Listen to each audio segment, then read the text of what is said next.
Welcome to Prose Cons, a podcast by writers for writers, brought to you by Precipice Fiction. Precipice Fiction would like to acknowledge the people of the Eora and Durag nations as the original custodians and storytellers of the land this podcast was created on. Welcome to the Precipice Fiction podcast, Prose Cons. I believe this is episode 8.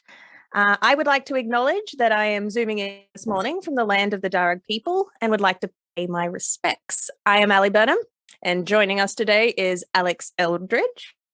Hi. We'll get it eventually. Matan Alul.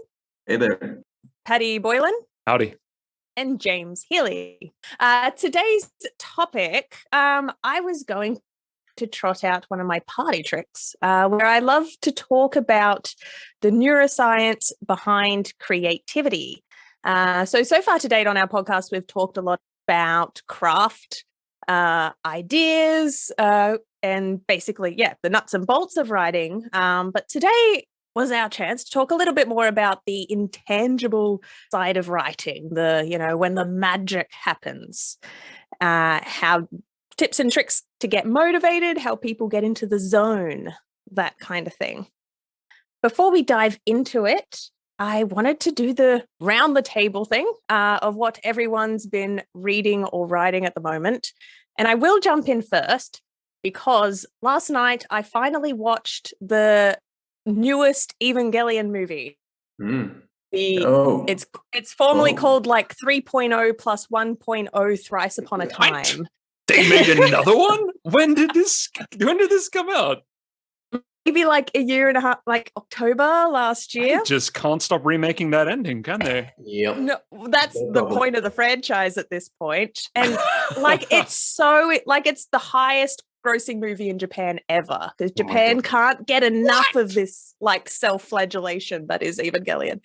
But watching those movies is like, I can't even describe that experience. Like, you just walk away like you've been hit on the head. Yeah. Like I can't, like, I do words for a living and I can't even describe what happened to me last night watching that movie. It was just bananas, just bonkers.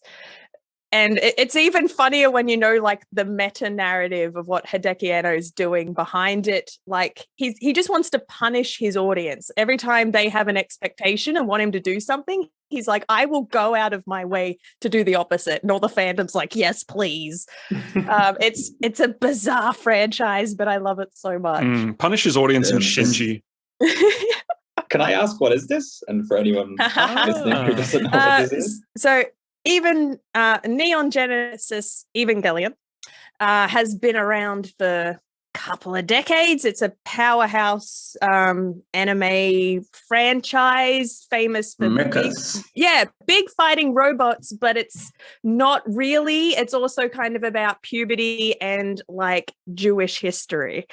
Okay. Like there's a lot going on that's really bizarre. And biblically accurate angels fighting against mechs. Yeah. Which is the worst kind of angels. Yeah, the worst kind of angels. Yeah. The worst kind of angels are the biblical. I love them, man. It wants to punish people who think they're going in for giant robot fighting. Like that's the whole premise. So again, it's expectations and punishing you for having those expectations. Yes. Well, don't put a giant robot on the poster then. He's going to. There's probably still that. If anyone's seen any of his other movies, like there's a point where he like it stops being anime and it's just live film footage of like a theater audience, like a movie theater audience. So it's meant to be the audience. You're sitting there in the theater and you're meant to have this meta moment of examining yourself and why you're watching this. And he does it again in this film a little bit where the animation starts breaking down and it's like a bad Transformers set. And I'm like, this is, wow. There's a lot. Anyway, I wanted to get that off my chest quickly. What else? What has everyone else been watching or reading? I just wanted to say that a podcast with the topic of how do we get ourselves in the zone of writing could end up just being a therapy meeting for me at the moment. Why not? That's good too, therapeutic. What am I reading? I am reading the fantastically readable Wolf Hall by Hilary Mantel. Yeah, I started reading that a little while ago. Yeah.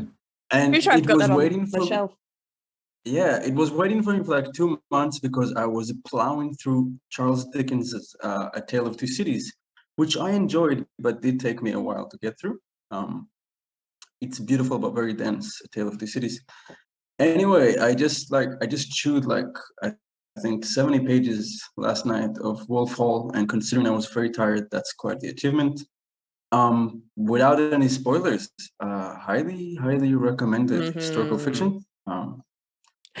I love how you talk about spoilers because, like, it is quite accurate historical fiction. But I was the same. Like reading it, I'm just like, I want to look up and know more about this, and I would stop myself from Googling because I'm like, no, it'll ruin the plot. Spoilers are out there.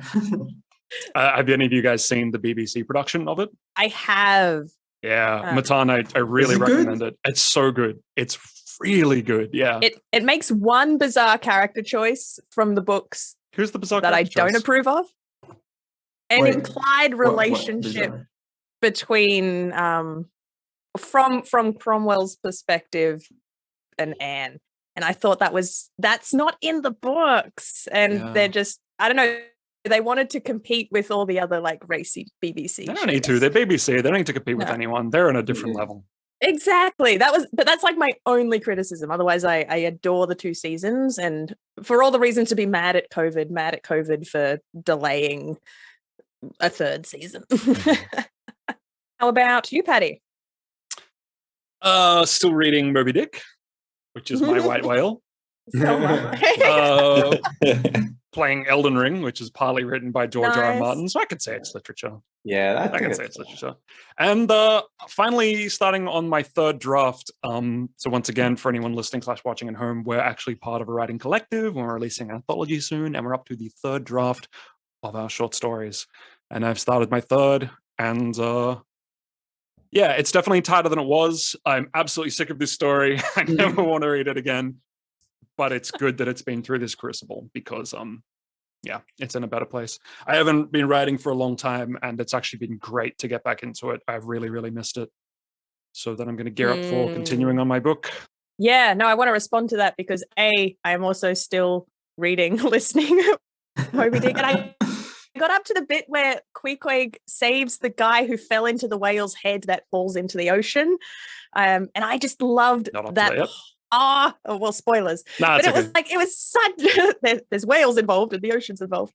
I just love that passage. I keep oscillating between being like, that is the best sentence I have ever heard. This is amazing. This is genius. And then pages and pages of I have no idea what's going on. I'm struggling. But for the parts when it's good, you understand why it's considered a classic. When it's good, it's magnificent. Yeah. Yeah. How about you, James? Not as much reading this week. I went and got myself employed, which is terrible. So I'm very busy. I'm still slowly working my way through Silk Roads, which I might have mentioned on the podcast before. It's the history of the world from the perspective of the Middle East. So it's like a non-Western perspective of a lot of different things. And it views the Middle East as like the center of everything, since it was one of the oldest kind of central hubs for communication and trades and stuff. So it's quite good to get different perspectives on all the kind of like Western history and then other aspects of what was going on in other countries at the time, kind of for like perspective. So that's quite good. And I'm also working on my 3rd draft of Cooling Engine, which is the story that I'm putting forward for the anthology. And that is going well when I have time to work on it. I've been not in the habit of editing for the longest time. So it's been good to kind of get those gears turning again. Excellent. No, I feel the same. I'm now full-time employed, and I've been forcing a new routine of waking up early every morning to write. And I'm first drafting for the first time in a long time. I'm not actually editing. I've taken all the pressure off myself to not do any editing at the moment, and like just writing feels like really good for the first time in a long time. But it's probably terrible. But I'm not even letting myself care about that at the moment. How about you, Alex? Yeah, I've been doing a lot of stuff on, I've been reading a lot and also writing a lot on Reddit's No Sleep sort of forum there. So that's been really encouraging because it's given me an excuse to write a lot of very short things, which is kind of my natural, pathway, I guess, channel that I tend to go towards. And also I've been reading a lot of horror, some of it really good, some of it really bad. But both of those things are valuable in their own right. One short story I recommend, which is the only thing I think I've read for a long time that actually made me frightened, is I think it's called "My Sugar Daddy Asked Me for Weird Favors." It sounds bizarre. It's terrifying. Yeah, my sugar daddy asked me for real. It's the top thing on No Sleep. That's ever. It got like 50,000 upvotes, so it's very, very popular. But just there's two parts. So the second part's good, but not as good. But the first part is just like, wow. I can't even describe it. Talk about clickbait. Yeah, 100%. Yeah. Well, exactly. That's probably why it's so popular. But it is very. And then the other thing I just watched really recently was H Bomber Guy, who's a YouTuber. He's so good. He's so good. He did a breakdown of a game called Pathology, which is like the most meta thing you could ever possibly conceive of. He's like, this game is amazing. Do not play it. Like, not even kidding. Like anyway. So I think I'm going to play the second one of that because he's recommended that. But yeah, the whole video games as a high literature thing is always pretty cool, and I think Elden Ring kind of runs into that as well. Yeah, that's what I'm doing. If anyone's listening to this, check out I Shouldn't Have Killed That Spider, which is the name of the Reddit story Alex has written. And that's right. Someone made a narration of it. Yes, and it's been adapted into some narration. The third person has just asked me to do it today. So like within 12 hours, Alex. Yeah, it was really weird. But I'm grateful. It's pretty cool. Awesome. Well, off that happy note, I wanted to ask everyone what it feels like when they're struggling. So just if people were able to articulate that feeling when they sit down at a blank page, and the words just aren't coming. If you have an anecdote of when you've struggled with that recently, not to be rude, but I probably could throw them a ton. Yeah. Off the top of my head, I must say that struggling usually for me is not even getting to the blank page. To me, the real struggle is to get my laptop, not on Facebook, not to watch something, just to open the freaking Word document. I find that the blank page is less threatening to me than what comes before it. But since we're here to talk about no inspiration, I get that feeling. Sometimes for me, I'm coming back to a story I already started. And like I got the blank ahead of me. And I hope I don't mess this up. And I just can't get back into the state of mind I was when I started writing the scene. I think that's why a lot of writers, I notice, write scenes that are 2,000 words-ish, because that's what they're capable of putting out in one sitting. And then they don't have to deal with this, how do I stitch together 2 different days and have them feel coherent? But yeah, just got to punch through it, I guess. I tend to find my period of lowest ebb usually happens after, especially if I'm writing something that's long form, like a novel or something. Like I said, my natural thing is to do a short story and just punch it out. And if it's 1,200 words of something that I understand and I know how it's going to finish, I can usually just blast that out and it's not really a problem. What I find that if I don't really have a clear idea of where the scene is going, if I haven't thought of that, then I get about 600 to 800 words in and then it just sort of grinds to a halt. That's a pretty common thing for me, I find. Yeah, just with a blank page, I often find what I try to do to start off is just come up with an interesting first line and then go from there. But there's times when I sit down and it just feels so stale. Yeah. And I just feel like I'm spinning my wheels. And I'll have maybe a Word document open and it'll just be lines and lines and lines of crap. And I'll just be like, none of these feel like a good jumping off point. I don't know where to go from here. And that just feels like you're just watching the time pass by and you're like, I only had so long to actually get this going. And I feel like I've gotten nowhere in that time. Alex talks all the time about the metaphor of like, it's a muscle and you got to keep it active. I think that's so true. Absolutely. Yeah, those times when you're just writing crap, like, but even just writing the crap, it's part of the process. It's part of the practice. It's almost like you have to exorcise the bullshit from yourself in order to get like those first that bad 1,000 words out of your system until you get onto the gold. You will end up stumbling on something. Hopefully, if you keep at it, you'll end up stumbling on something, and you're like, you know what, that wasn't where I was thinking of going, but that is something I can jump off from. Yeah. What do you guys do to get out of it besides the obvious punch through it? Like, do you guys have any I will. tactics? Let me put a pin in that, Matan. I wanted. We will get to that. On the opposite side of the coin, then, what does it feel like when you're in the zone, when it's working for you, and the words are flowing, and you know you're having a good day? Feels like channeling. Honestly, yeah, it feels like magic. It feels like a one-person seance.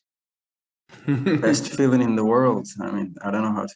Maybe I'm overreacting here, but we're all sitting here. It is just one of the best feelings out there.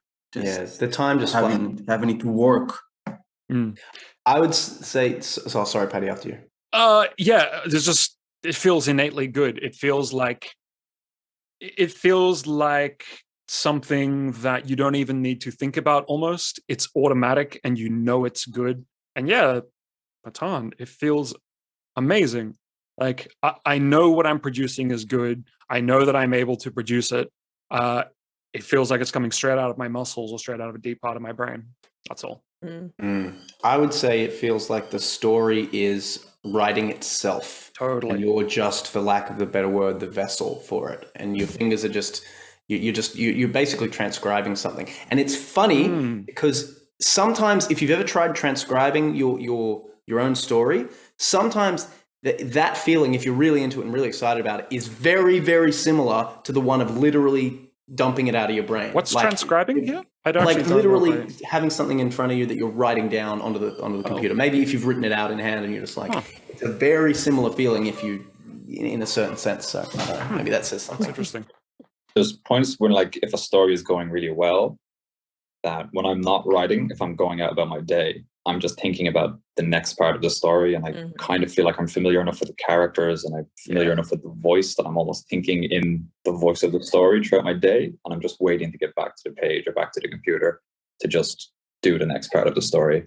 And I already understand enough of the plot, or maybe enough of the world, or even enough about the characters, that I know what their decisions are prior to writing them into the situation. It's just a matter of, well, now this has happened, and I know that they want to do this, and that's perfect because it's getting me right to where I wanted to be, without it feeling contrived, without me having to sit back and think, how do they feel about this? What decision will they make? And where does that send the story? It just all comes right out onto the page.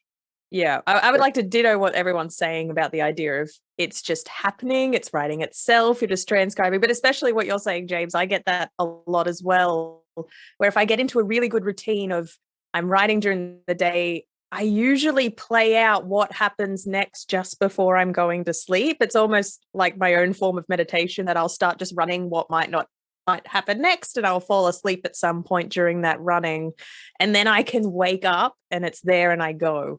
So that's when I'm in a big long form project, and I've described it to my partner before that I know I'm finally in it when the characters start nattering on their own. So there might be a week where I'm forcing it, where I'm sitting down at the computer every day writing a little bit, but the characters aren't nattering yet. They're not doing their own talking. It's so I trust enough in the process that after maybe a week, they're going to just start talking in the back of my head.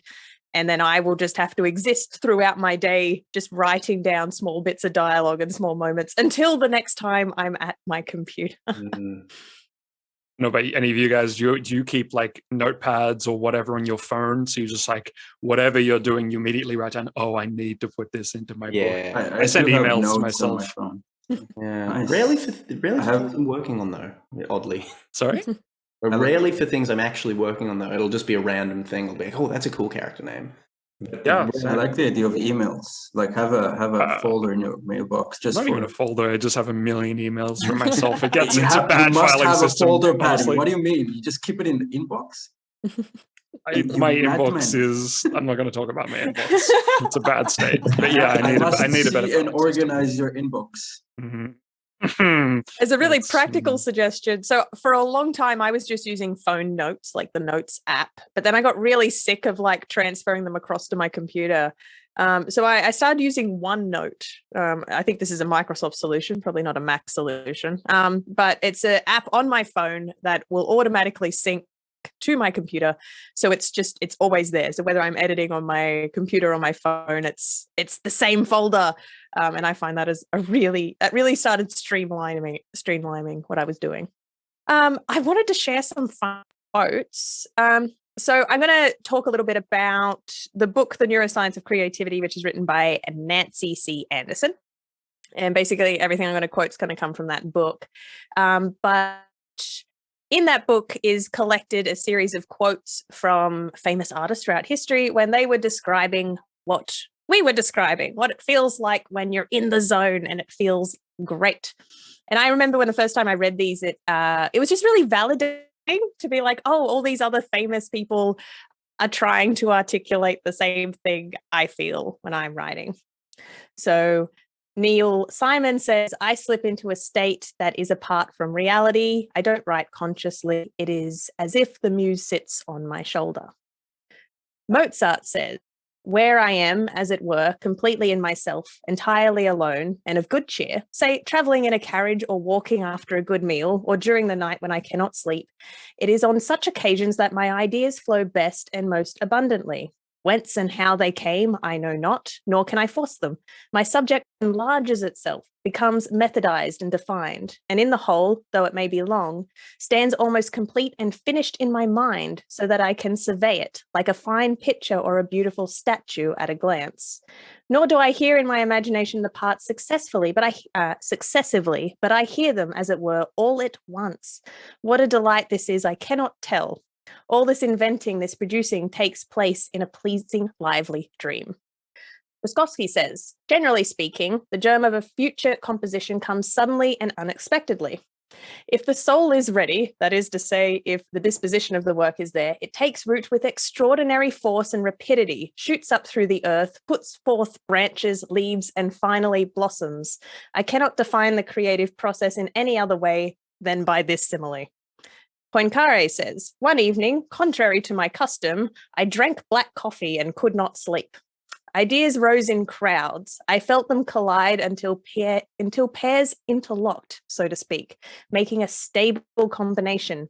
By the next morning, I had established the existence of a class of fusion functions, those which came out from the hypergeometric series. I had only to write out the results, which took but a few hours. Spender says, inspiration is the beginning of a poem and it is also its final goal. It is the first idea which drops into the poet's mind and it is the final idea which he at last achieves in words. So those were the 5 little excerpts, but I absolutely adore those. What it sounds like they all have in common is that when creativity is really flowing, it is effortless. It wants to come out. You don't need to force it. It's going to come out whether you want to or not, which is, that's the experience. That's it. These ideas want to manifest. So the little lecture part of this podcast, basically, so I do a little bit of teaching and I love starting all my classes off with this lesson because I want to demystify the idea, at least my personal belief, that creativity is something anyone can do. I want to dispel the belief that, say, creativity is something only like a certain special few people can do. That, say, what Alex and Patty were saying earlier, that it is a muscle anyone can train, that it isn't just, oh, that person was just born creative, so we'll leave the creativity to them. And I like linking it back to this neuroscience study, that it is a muscle we can train. So the really super bastardized version of what the book goes on to explain is, say there's 3 different forms of brain patterns. There's, say, the baseline is when we're really close to sleep, are asleep, or super relaxed, just down the bottom brain activity. In, say, near the middle band is your everyday, you're going about your job, doing your stuff. That's where the brain activates. And then there's the the top band that exists for really hyper concentration. Just you feel like you're thinking faster. I'm sure we can all relate to that. I know I sometimes get that feeling even when I'm playing video games and I feel like I'm in the zone. Like if I'm having a really good PvP match and I'm just shotgunning everyone. Like I feel like my brain activity is up there. I've also experienced it while I'm sight reading, playing music. When I used to play a lot of music back in the day, if I'm sight reading really well and kicking ass, I feel like my brain is up there. And it's the same feeling again when I'm having a really good writing day and the words are just flowing. I think it's often called flow state. Right? Flow, Flow, but I've heard the term flow state being used.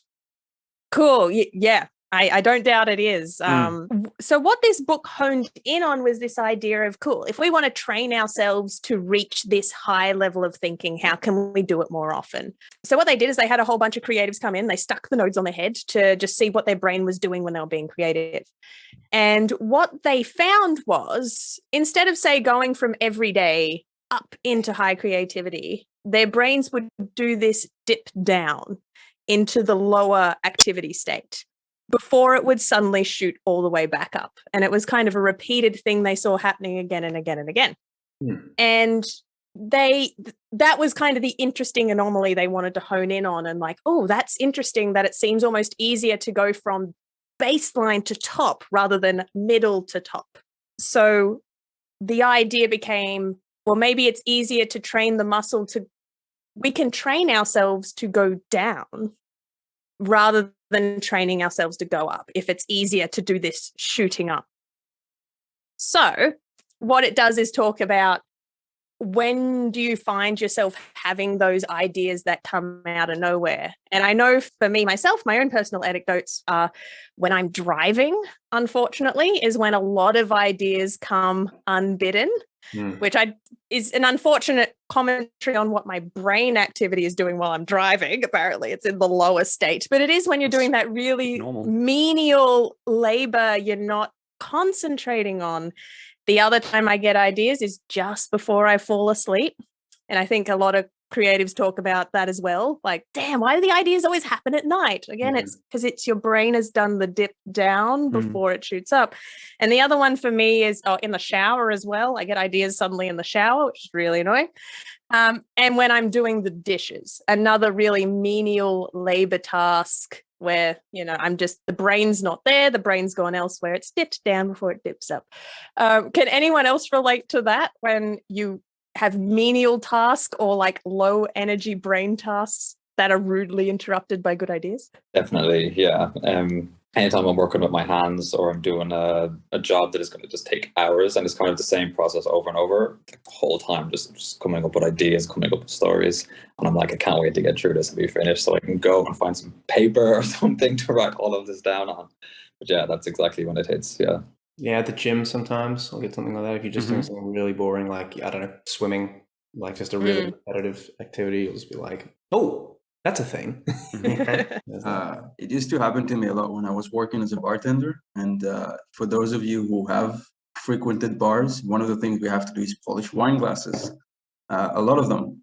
And the gag on me at work was that I always look like I'm having a daydream while I'm polishing wine glasses. And like, I think I literally had the whole first chapter of my book go through my head while I was polishing wine glasses. So that makes a lot of sense. Any boss that expects your full attention on the task when you're polishing wine glasses is not a good boss. Running, jogging, like Alex said, exercise or just states of nothing. Or being on the bus as well, I noticed. Like, if you're moving, absolutely. If you're staring at the window of the bus or something. Yeah. Ali, you were talking about the brain needs to go into like the shutdown state. It's almost like your mind needs to go into the back room where it keeps the stories, like leave for a moment and then come back out. It kind of reminds me of clearing the cache.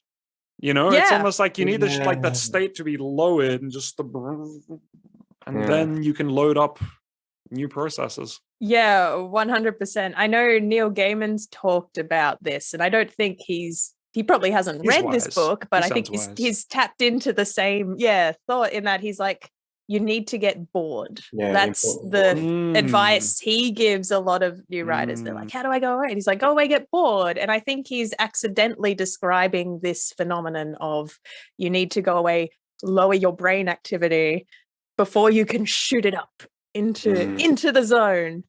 I think Zen talks about the idea of no mind as well, right? Effortless action, where you clear the mind and then you shoot the arrow at the target.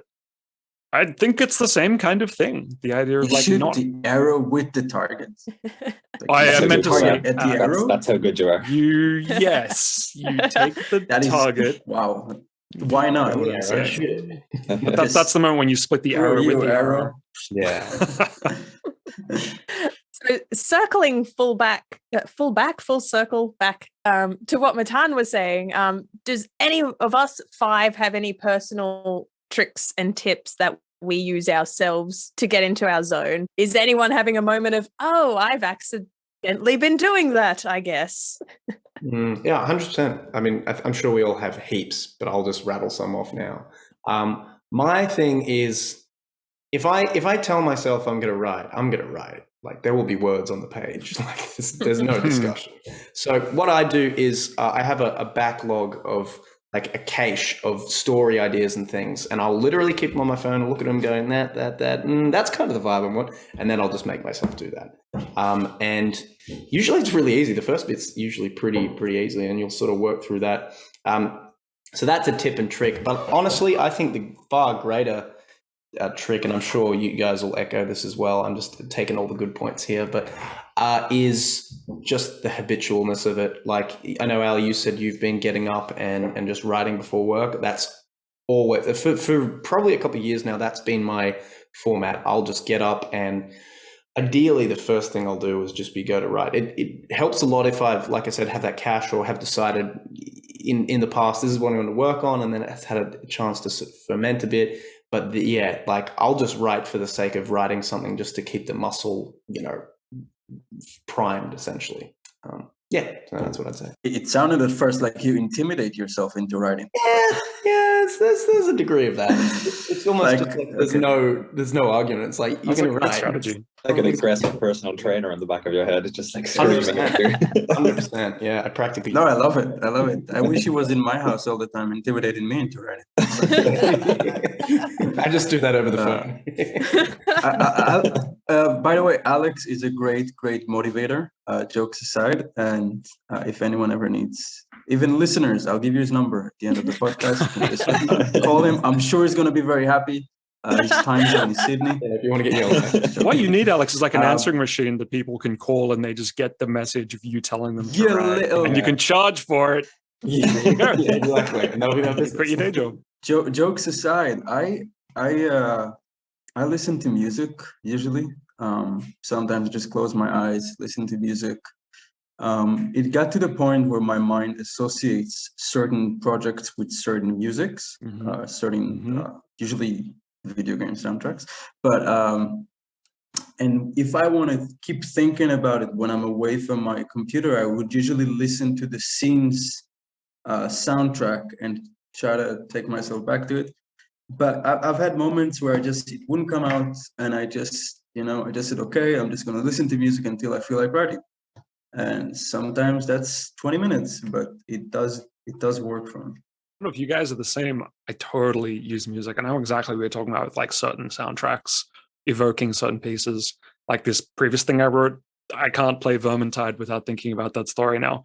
Can you guys listen to music with words, like with lyrics? I can't. It's harder. Yeah. It's harder. Yeah. It's almost like the part of my brain that needs to process the words in the song is the same part that's going to write, and it's being used. I absolutely can't do it. As soon as there's any spoken word at all, it completely takes me out of my writing. To be honest, even instrumental music I find distracting most of the time. Some video game soundtracks I can do if I want to evoke a certain mood, but it's very specific and fitting. Usually it's just like dead silence or a noise machine or something. I would often loop something, and after you've heard it like 5 or 6 times, you kind of stop. You won't pay any attention to it. It's just in the background, but whatever the tone is. I use that too. There for the story. I also use I try to use like little cheats with sentences, whereas like I was saying, if I try to get a sentence, try to start off with a sentence from a jumping point. I also try to have the discipline to stop writing when it's going well in like the middle of a sentence. Yeah. So that when I come back to that story, I'm just continuing the sentence and just going straight back into what I was doing. You cliffhanger yourself. Yeah. Hey? That would drive me insane. I don't know if I could do that. It's so hard to do it because you're obviously it's going so well and you're enjoying it and you want to get to the end of what you're enjoying and you're just like, I'm going to stop right there. That's and good. When I come back, that's really good.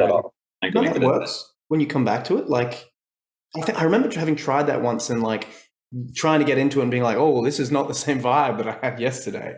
Does that work for you? Like going back into it, or? Definitely, because particularly if I'm using music as well, because what would happen is otherwise I would write to the end of the scene and then stop, and then I'm coming back and I'm asking myself what's happening in the next scene.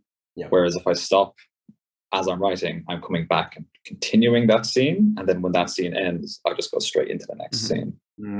That works quite well, but it's hard. It's hard to stop. You almost need to have like an alarm that goes off, and then you say, "Oh God." I have an alarm, James. I have an alarm, and every day I just kind of look at it, like, what do you want? And I imagine the alarm saying, "You know what I want." Before we move on, I'm sure I don't know if I'm sure. Reading good literature for me is such a good way to get into the zone.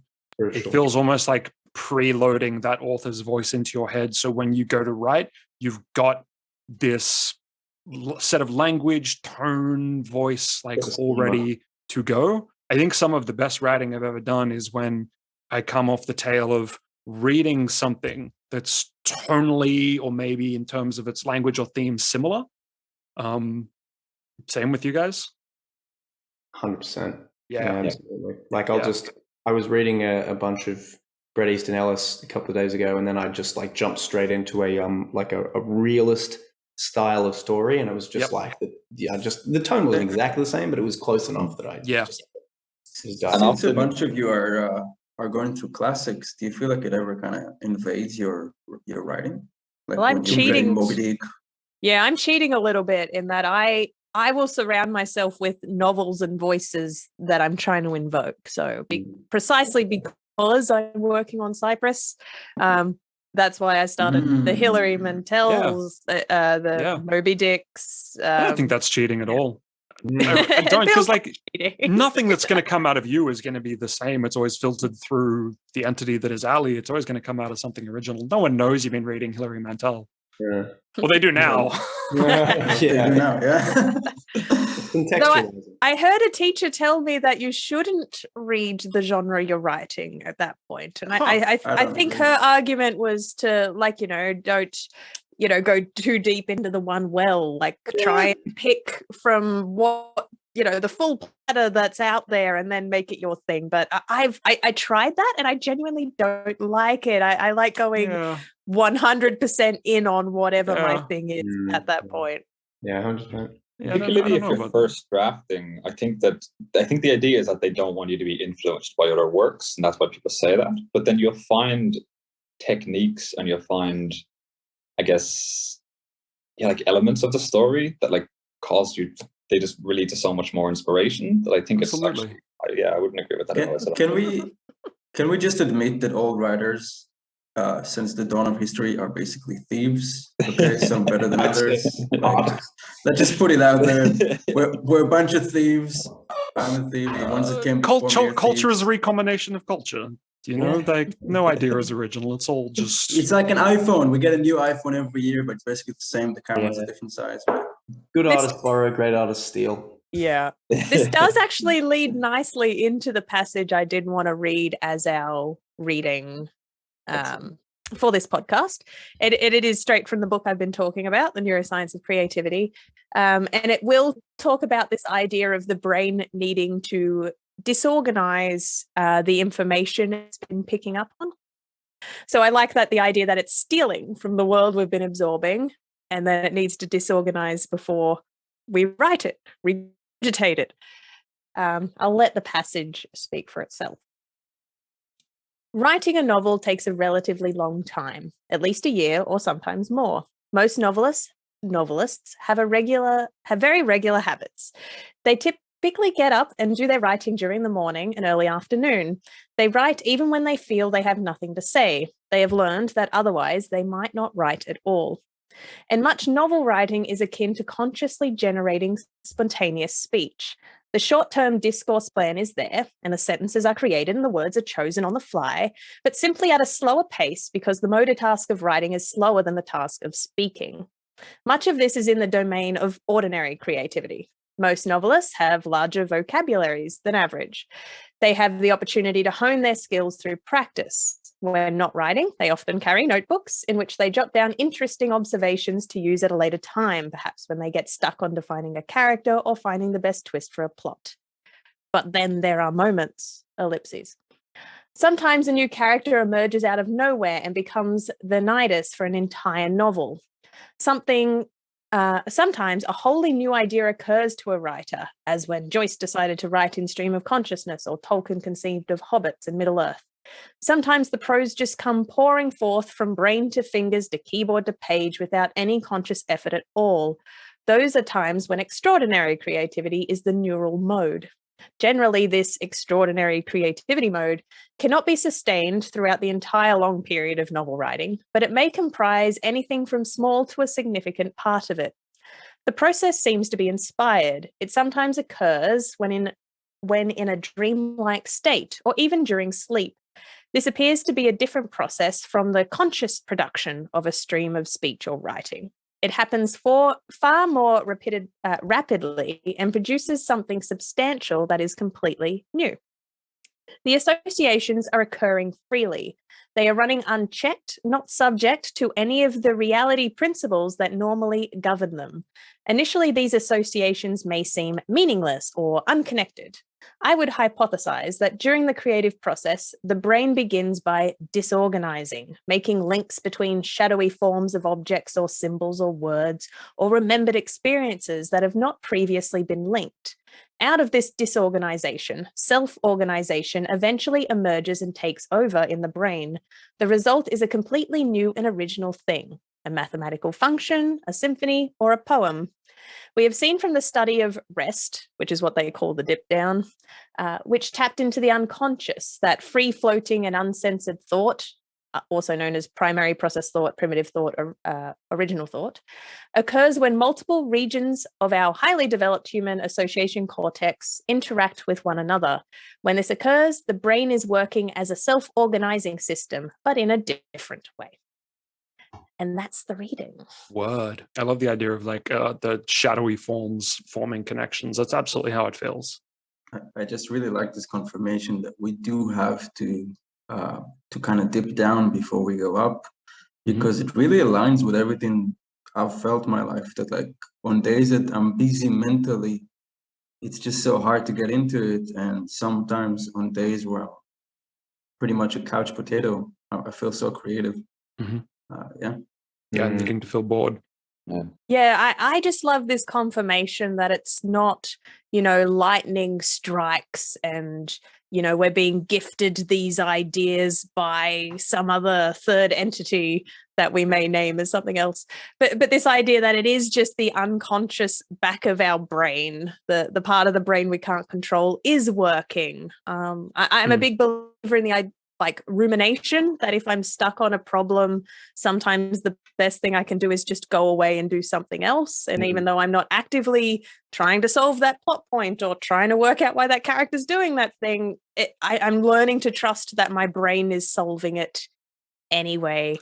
And even bringing it back to a non-writing anecdote, lately my dreamscape has been very unimaginative, where it is like a Marvel Cinematic cross-universe moment where like a mentor from my past is interacting with my current boss and is having a conversation with my friend. Like, it's all the things that are currently stressing myself out are like, that's my dream. They all start talking to each other and I'm there trying to like manage and send emails to them so they can communicate properly. And that's my dream. And then I wake up and I'm like, that's just my life. That's so boring. Where's the metaphor? Where are the unicorns? Where's the flying eagle that symbolizes my stress, rather than my boss talking to like my old boss?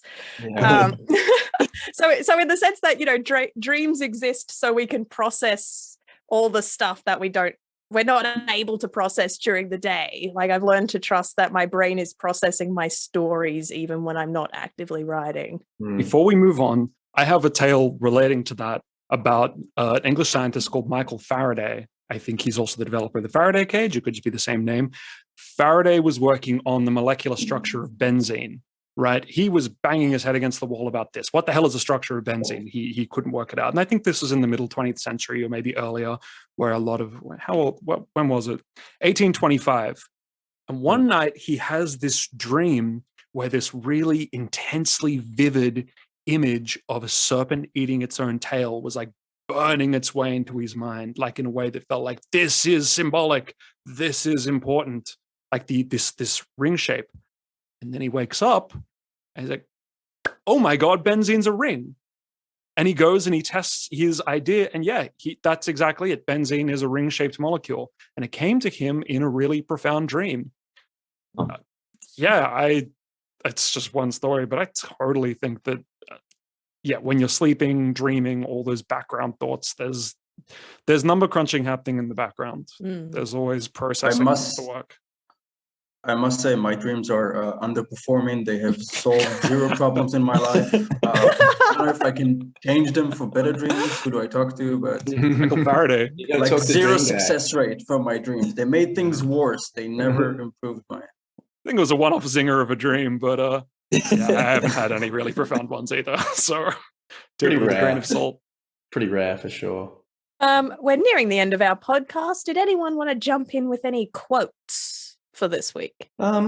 I got one. If I think I might have even used it already. If someone tell me if we have, and we'll just have to edit in another one. But I don't know. This is a very workhorsey. Let's check our listeners' loyalty. Yeah, exactly. This is a very workhorsey approach, but I just always love the oh God, what's his name? The Woody Allen quote that he's just like showing up as half the battle. Like he's like, or showing up as like 80% of the battle. Just getting there, like putting some stuff down. I always find that very inspiring because it's so actionable. That's a good one. Yeah, the moment I decided, well, I didn't decide, but a mentor told me that writer's block doesn't exist. It's just you sit down, you write, and as I think it was you, James or Patty was saying earlier, you just got to write out the crap, and then the words will start getting good. Yeah, I subscribe to that. All right. Well, this has been Pros and Cons from the Precipice Fiction podcast. And thank you so much for tuning in and listening. And we'll be back next week.